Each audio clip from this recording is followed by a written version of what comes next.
এই মাসের শেষের দিকে বঙ্গোপসাগরে একটা ঘূর্ণিঝড় তৈরি হওয়ার কিন্তু কথা ছিল।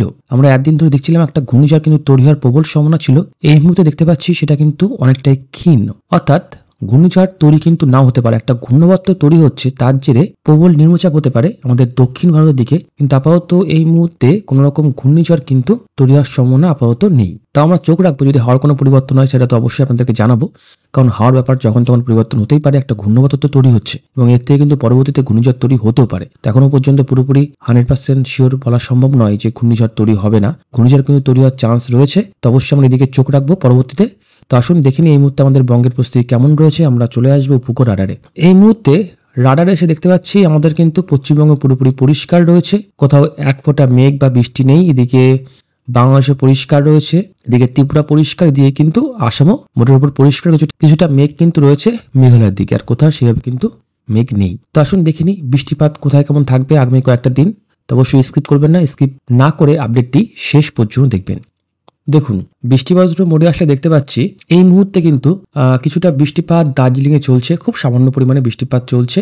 আর এদিকে আমাদের উত্তরবঙ্গের ধূপগিরি, তার সঙ্গে বীরপাড়া, বিনারহাট, রামসাই, হাসিমারা, সোনারপুর, ফলাকাটা, এখানে একটু বৃষ্টিপাত চলছে খুব সামান্য পরিমাণে। এছাড়া কিছুটা বৃষ্টিপাত কিন্তু মেঘালয় চলছে, আর কোথাও সেভাবে কিন্তু বৃষ্টিপাত আমরা দেখতে পাচ্ছি না। পুরো পশ্চিমবঙ্গ বলা যায় পরিষ্কার, কিছুটা উত্তরবঙ্গে একটু বৃষ্টিপাত চলছে এবং এদিকে বাংলাদেশে কিন্তু পুরোপুরি পরিষ্কার, কোথাও কিন্তু এক ফোঁটা বৃষ্টিপাত কোথাও নেই। তো আসুন দেখে নেবো আগামী কয়েকটা দিন ওয়েদার কেমন থাকবে।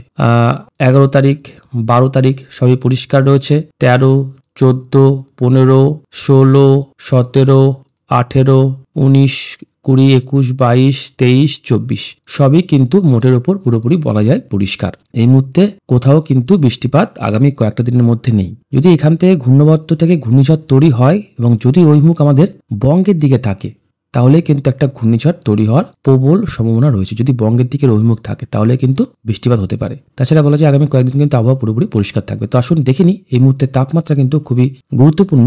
তো আসুন কেমন থাকবে তাপমাত্রা কিন্তু হু করে কমছে। আমরা প্রথমে দেখে নেব কুয়াশার পরিমাণটা কোথায় কেমন থাকবে। আগামীকাল যদি আমরা সকালের দিকে দেখি, ম্যাক্সিমাম সকালের দিকে কিন্তু কুয়াশা পড়ে, তো রাতের দিকেও পড়ে। তো আগামী কয়েকটা দিন কিন্তু খুব একটা কুয়াশা আমাদের দক্ষিণবঙ্গে নেই। উত্তরবঙ্গেতে আগামীকাল কিছুটা শিলিগুড়িতে, কিছুটা আলিপুরদুয়ারে একটু কুয়াশাচ্ছন্ন পরিবেশ থাকবে। এছাড়া বাংলাদেশে কোথাও কিন্তু সেভাবে নেই। এরপর আগামী 12 তারিখ, 13 তারিখ, 13 তারিখের দিকে একটু কুয়াশাচ্ছন্ন পরিবেশ থাকবে, বিশেষ করে আমাদের উত্তরবঙ্গের আলিপুরদুয়ার, কোচবিহার, শ্রীরামপুরটা পড়ে আছে আসামের মধ্যে। তো এখানে কিন্তু একটু কুয়াশাচ্ছন্ন পরিবেশ থাকবে। আমাদের দক্ষিণবঙ্গে আপাতত খুব একটা কুয়াশাচ্ছন্ন পরিবেশ আমরা দেখতে পেলাম না। তো আসুন দেখে নিই তাপমাত্রা কোথায় কেমন থাকবে। 17 তারিখ থেকে কিন্তু কুয়াশা আচ্ছন্ন পরিবেশ রাস্তায় তৈরি হবে। 17 তারিখ থেকে কিন্তু আমাদের দক্ষিণবঙ্গে কুয়াশা প্রবেশ করবে। তাপমাত্রা মোড়ে চলে আসবো। তাপমাত্রা কিন্তু এই মুহূর্তে অনেকটাই কিন্তু কমতে থাকবে। আমরা যদি আগামীকাল সকালের তাপমাত্রা দেখি, তাহলে দেখুন আগামীকাল সকালবেলা কলকাতায় থাকবে 19 ডিগ্রি এবং এদিকে পুরুলিয়া থাকবে 15, বাঁকুড়া থাকবে 16, তার সঙ্গে খড়গপুর 17 থাকবে, শান্তিপুর থাকবে 17, এদিকে গোসাবা, বারুইপুর থাকবে 18, অনেকটাই কিন্তু কম রয়েছে। তার সঙ্গে উত্তরবঙ্গের মালদা থাকবে 17, এদিকে শিলিগুড়ি, আলিপুরদুয়ার থাকবে 17 থেকে 19-এর মধ্যে এবং বাংলাদেশের তাপমাত্রা ঘোরাফেরা করবে। রাজশাহী, মিরপুর 17 থাকবে, ময়মনসিংহ, ঢাকা, কুমিল্লা, বরিশালে থাকবে 20, চট্টগ্রাম থাকবে একটু বেশি 21, সিলেট থাকবে 19, আর এদিকে আগরতলায় থাকবে কিন্তু 19-20-র মধ্যে থাকবে।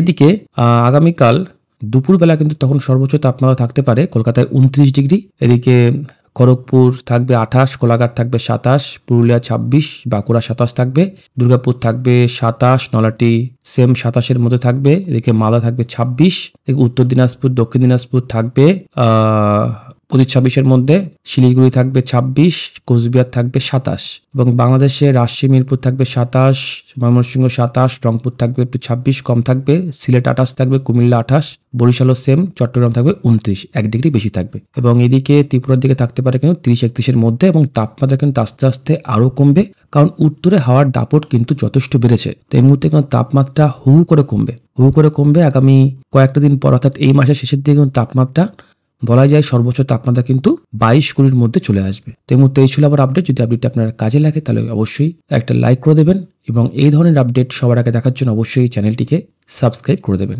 ভালো থাকবেন, ধন্যবাদ।